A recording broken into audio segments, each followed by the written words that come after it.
అందరికీ నమస్కారం. తిరిగి మరొక కథతో మీ ముందుకు. కథ పేరు భోజరాజా. ఒక ఊరిలో ఒక బీద బ్రాహ్మణుడు ఉండేవాడు. ఆయన గొప్ప పండితుడు. అయితే ఆ బ్రాహ్మణుడి పాండిత్యాన్ని, విద్యను చూచిన వాళ్ళెవ్వరూ లేకపోయారు. ఆదరణ లేకపోవడం చేత ఆయన గర్భదరిద్రంలో మగ్గిపోతూ ఉన్నాడు. పేదరికానికి తోడు కుచేలుడు మోస్తరుగా మన బ్రాహ్మణుడికి గంపెడు మంది పిల్లలు కూడాను. ఆ పెద్ద కుటుంబాన్ని పోషించే దారి కనపడక ఆయనకు సంసారం అంటే విరక్తి పుట్టేసింది. అందుకని ఒకరోజు ఎవ్వరికీ చెప్పకుండా కాశీ పోదామని బయలుదేరాడు.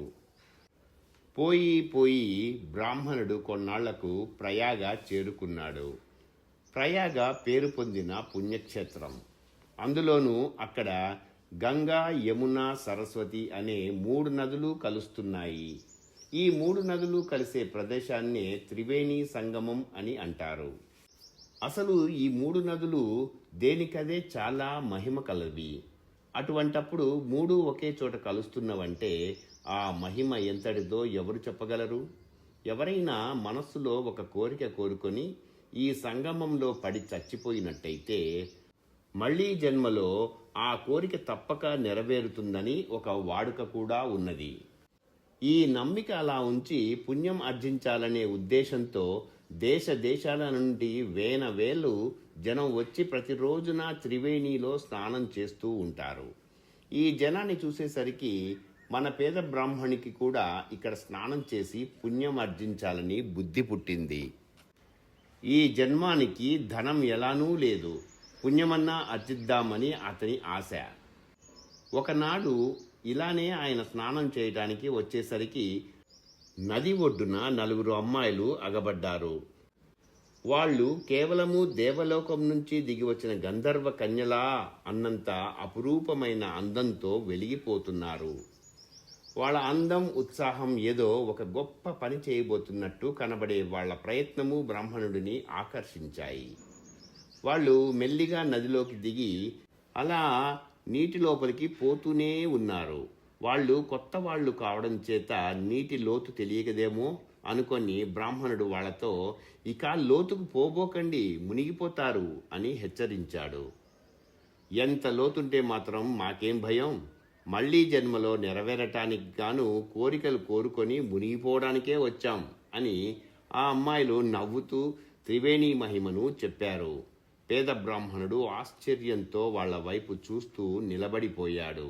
ఆ అమ్మాయిలలో మొదటి అమ్మాయి, పరమేశ్వరా, ధనమే కదా జగత్తుకు మూలము, మళ్లీ జన్మలో నాకు డబ్బున్న మగడు కావాలి. డబ్బున్నందుకు తనింత తిని ఒకళ్ళకింత పెట్టి దాన ధర్మాల కోసం, మంచి పనుల కోసం దానిని వినియోగించే ధర్మగుణం కూడా నా భర్తకు ఉండాలి అని కోరుకొని బుడుంగున మునిగిపోయింది. రెండో అమ్మాయి, స్వామి, ధనం శాశ్వతమైనది కాదు, విద్య ఉన్నట్టయితే ధనము, కీర్తి దాని వెంబడే వస్తాయని పెద్దలంటారు. కనుక నాకు మళ్లీ జన్మలో విద్వాంసుడు, పండితుడు, కవి అయినటువంటి మహానుభావుడు భర్త అయ్యేటట్టు వరం అనుగ్రహించు అని కోరుకొని ఆమె బుడుంగున మునిగిపోయింది. మూడవ అమ్మాయి, ఎప్పుడైనా ధనము, విద్య కలిసి ఉన్నప్పుడే మానవుడి జీవితం రాణిస్తుంది. వీటికి తోడు అధికారం కూడా ఉన్నట్టయితే ఇక కోరవలసింది మరేమీ ఉండదు. అందుచేత ధనవంతుడు, విద్యావంతుడు అయిన ఒక రాజును నాకు వచ్చే జన్మలో పతిగా చేయవలసింది దేవా అని కోరుకొని బుడుంగున మునిగిపోయింది. ఇక 4వ అమ్మాయి, భగవంతుడా, కంటికి ఇంపైన చక్కటి రూపం లేకపోతే ఈ లోకంలో మరి ఏముంటే మాత్రం సార్థకమేమున్నది? అన్నీ అందానికి తర్వాతవేను. కనుక దబ్బపండు వంటి పచ్చటి శరీర ఛాయతో, పున్నమి చంద్రుని వలె కళకళలాడే ముఖంతో, మన్మధుని వంటి సౌందర్యం గల భర్తను నాకు మళ్లీ జన్మలో ప్రసాదించు ప్రభు అని బుడుంగన మునిగిపోయింది. ఇలా చిత్రంగా మనోవాంఛలు నెరవేర్చుకోవడానికి ఆ 4 అమ్మాయిలు నవ్వుతూ గంగమ్మ తల్లికి ప్రాణాలు అర్పించడం చూచి బ్రాహ్మణుడి మనస్సులో అనేక భావాలు పరుగులెత్తినాయి. వాళ్ల సాహసానికి అతను ఆశ్చర్యపోయాడు.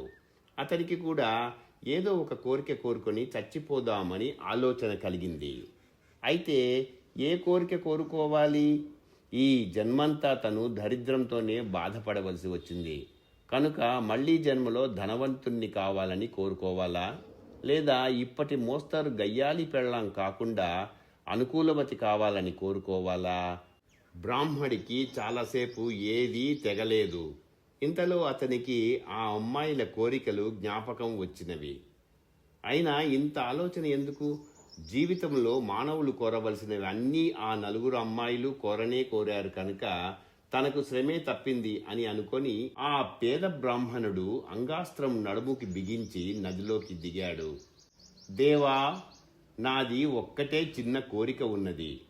ఇప్పుడు కోరికలతో మునిగిపోయిన ఆ నలుగురు కన్యలకు నేను వచ్చే జన్మలో భర్త అయ్యేటట్టుగా అనుగ్రహించు అని అతను ఆ గుండంలోకి మునిగిపోయాడు.